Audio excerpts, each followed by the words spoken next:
Years passed before Elias Vane realized the mountain had followed him home. At first, the symptoms were small enough to dismiss. Difficulty sleeping, recurring nightmares, moments where familiar places felt subtly incorrect, as though reality itself had shifted a few inches while nobody was looking. Military doctors blamed trauma. Psychologists called it dissociation. The government called the entire incident beneath the mountain a classified reactor accident and buried what remained of the operation beneath enough fabricated reports to erase it from public memory. Officially, Sector C had never existed, but Elias still heard the ventilation system at night, slow breathing behind the walls, always after midnight. The sound followed him through apartments, hotels, hospitals, temporary housing facilities. Sometimes it came from air vents, sometimes from radiators, once from beneath the floorboards of a motel room 3 states away from the mountain. No one else ever heard it. At least, that was what they claimed. The dreams never stopped either. The shoreline, the black water, and the thing standing impossibly far away beneath the starless sky. Watching. Always watching. Over time, the figure appeared closer. The first real crack came during winter. Elias had been living alone in a small government-provided apartment near the northern border territories, under constant psychiatric observation. The officials assigned to monitor him rotated frequently. Most lasted less than 2 months before requesting reassignment. None explained why. One night, Elias woke to the sound of boots moving through the hallway outside his apartment. Not hurried footsteps, military footsteps. Slow, heavy, deliberate. At first, he assumed another evaluation team had arrived. Then he noticed the sound was wrong. There were too many footsteps, far too many for the narrow hallway outside. The movement continued for nearly 2 minutes, before abruptly stopping directly outside his door. Silence followed. Then came the knocking. 3 slow impacts, metal against wood. Elias stared toward the entrance without moving. Every instinct in his body told him not to open the door. The knocking came again. 3 impacts, identical rhythm. Then a voice spoke from the hallway, his own voice. "Open the door." The apartment was empty when security arrived. No intruders, no footprints, no signs of forced entry. Only Elias sitting motionless beside the window with every light in the apartment turned on. The incident was added to his psychiatric report. Acute stress hallucinations, paranoid delusions, possible auditory breakdown. But the reports became harder to explain after the recovery team started disappearing in the mountains. The first team vanished less than 20 kilometers from the original bunker site during a routine geological survey. Their vehicles were discovered days later, abandoned along a frozen road. Engines still running, doors open, no bodies. The second expedition transmitted fragmented emergency audio before all communication ceased permanently. Most of the recording was corrupted by static, but one sentence remained understandable. "Something is moving below us." That was when the officials returned for Elias. Not doctors this time, military, older men, quiet men. The kind that already knew the answers before asking questions. They brought him to a temporary research facility several hundred kilometers from the mountain and began questioning him about Sector C again. At first, the interview seemed routine. The object, the containment chamber, the lower sectors. But over time, the questions became stranger. Had Elias noticed inconsistencies inside the bunker? Missing time? Repeated locations? Did he ever see impossible architecture outside the facility after escaping? Did he remember how long he spent underground? That final question disturbed him most, because Elias suddenly realized he did not know. Not approximately, not even vaguely. The bunker collapse felt like it had lasted several hours, but military records suggested nearly 12 days had passed between the lockdown and his recovery. 12 days. He remembered almost none of them. The hallucinations worsened after the interviews began. Corridors inside the research facility occasionally appeared longer than they should have been. Reflections sometimes moved a fraction too late. Once Elias entered an elevator with 2 armed guards and briefly saw 6 people reflected in the mirrored walls instead of 3. Another night, he awoke to find wet footprints crossing the ceiling above his bed. The security footage from that night mysteriously corrupted itself before review. The staff stopped making eye contact with him after that. Some looked frightened, others looked guilty, as though they understood something he did not. Several weeks later, Elias discovered the photograph. It had been left accidentally inside an unsecured archive room during one of the facility transfers, a satellite image of the mountain. At first glance, it appeared normal. Snow, forest, frozen cliffs. Then Elias noticed the shape near the center of the image. A massive dark circle buried beneath the mountain itself, far larger than the original bunker complex. The excavation reports attached to the image disturbed him even more. The bunker had not been built to contain the object. It had been built around a structure already discovered beneath the mountain decades earlier. Something ancient, something hollow, something impossible. The deepest scans showed empty space extending nearly 2 kilometers below the earth. No support structures, no geological explanation, just darkness. That night, Elias heard the breathing again, closer than ever before. Not from the walls, from inside the room. He froze in bed, while the sound slowly moved somewhere within the darkness beyond his vision. A long inhale, silence, then another. Something massive shifting its weight just outside the edge of perception. Elias reached for the bedside lamp with trembling hands and stopped, because another hand was already resting on the switch. His own hand, motionless in the darkness, waiting for him. The lights activated automatically moments later when security entered the room. Nothing was there, only Elias sitting against the wall in near catatonic silence, while alarms echoed through the facility corridors outside. Another recovery convoy had vanished near the mountain, this time less than 5 kilometers from the excavation zone. The final transmission lasted only 14 seconds. Most of it contained screaming, but one sentence became classified immediately afterward. Elias overheard it accidentally while personnel discussed the recording outside his room. The mountain is opening. The facility descended into paranoia after that. Researchers disappeared from secured sectors. Entire hallways briefly vanished from internal blueprints before reappearing hours later. One containment specialist was found wandering an abandoned stairwell, repeating the same sentence over and over again. It isn't showing us hallucinations.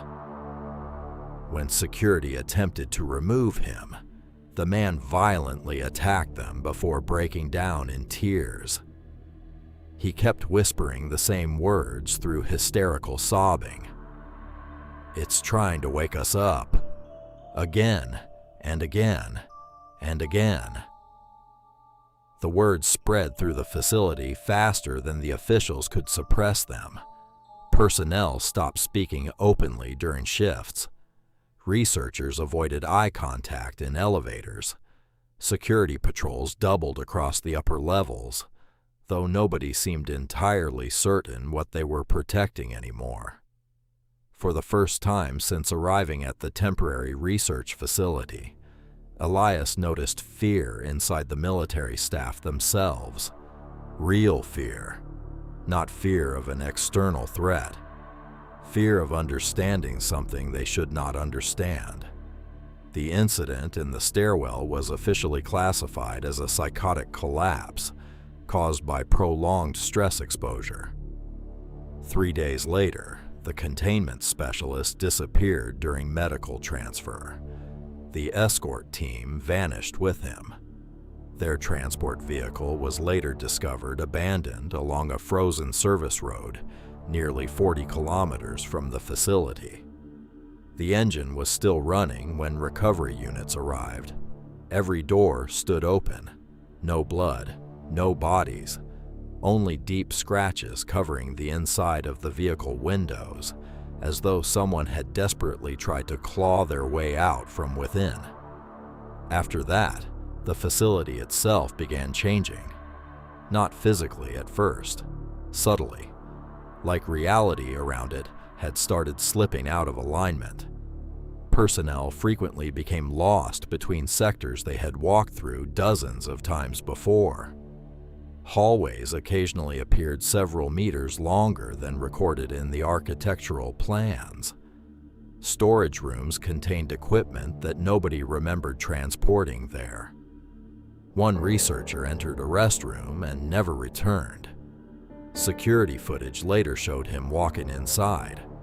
The recording continued for 6 uninterrupted hours. He never came back out. When staff finally forced the door open, the restroom was empty. The back wall, however, was wet with seawater. Elias stopped sleeping entirely after that discovery. Whenever he closed his eyes, the shoreline returned immediately. The black ocean, the endless sky without stars, the thing standing in the distance, closer now than ever before. He could finally make out details.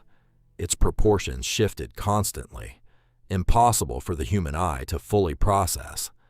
Limbs folded into themselves.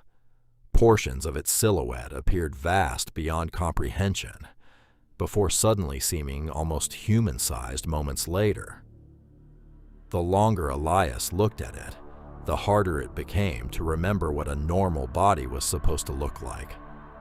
Worst of all, the figure no longer remained motionless. Each dream ended with it standing slightly nearer to the shore. The facility physicians attempted stronger sedatives. The medication only made the hallucinations bleed into waking life. Elias began hearing waves inside ventilation shafts, water dripping where no pipes existed. On several occasions, he woke believing the room around him was gently rocking like the inside of a ship. One morning, he discovered wet sand beneath his bed. Actual sand. Dark grains scattered across the floor tiles, leading toward the air vent near the ceiling. Security confiscated the evidence immediately and informed him no such material had ever been found. But Elias noticed something important during the exchange. The guards handling the cleanup wore gloves. They refused to touch the sand directly. The deeper problem revealed itself slowly. People exposed to the mountain too long began sharing hallucinations. Not similar hallucinations, identical ones. A communications officer described the black shoreline before Elias ever mentioned it. A geologist independently sketched the same massive silhouette standing in distant water. Several personnel reported dreams involving impossible staircases descending beneath the ocean floor into structures resembling parts of Sector C. The dreams spread like contamination, and nobody understood how. Then the disappearances accelerated. Entire research teams stopped responding during excavation shifts near the mountain.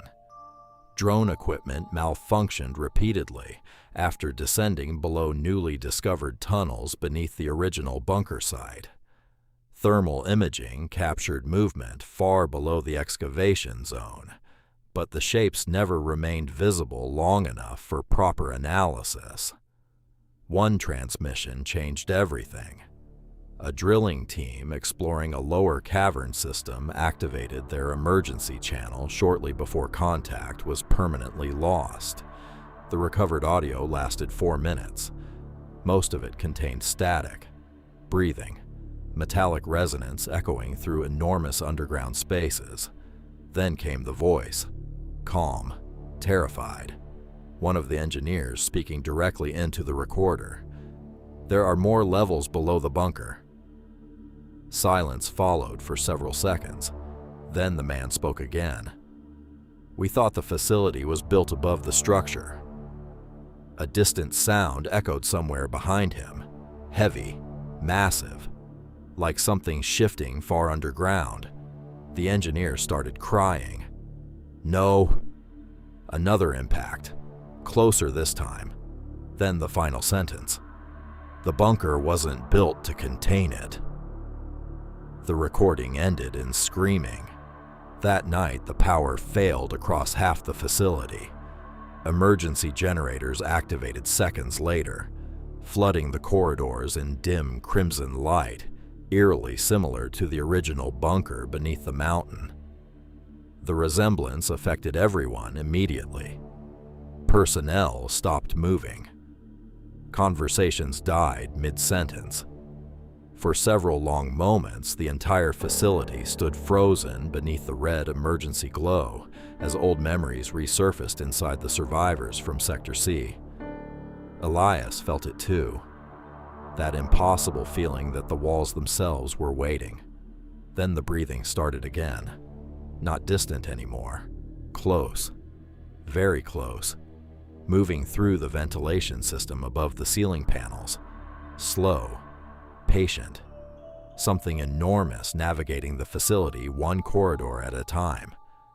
Panic spread faster than containment protocols. Researchers locked themselves inside offices. Armed guards abandoned checkpoints to regroup in larger squads. Several members of the staff attempted escaping the facility entirely before military police intercepted them near the outer perimeter. One woman repeatedly screamed that the sky outside had changed. Another insisted she saw the ocean through a stairwell window, despite the facility being hundreds of kilometers from the coast. The most disturbing reports came from personnel stationed near Sublevel 2. They claimed certain doors no longer opened into the correct rooms. A supply closet now led to a concrete corridor extending endlessly downward. An elevator descended for nearly 20 minutes without reaching a lower floor before emergency brakes activated automatically. One security officer returned from the elevator pale and shaking uncontrollably. He refused to speak afterward. When another guard finally removed the man's helmet, wet black sand poured from inside it across the floor.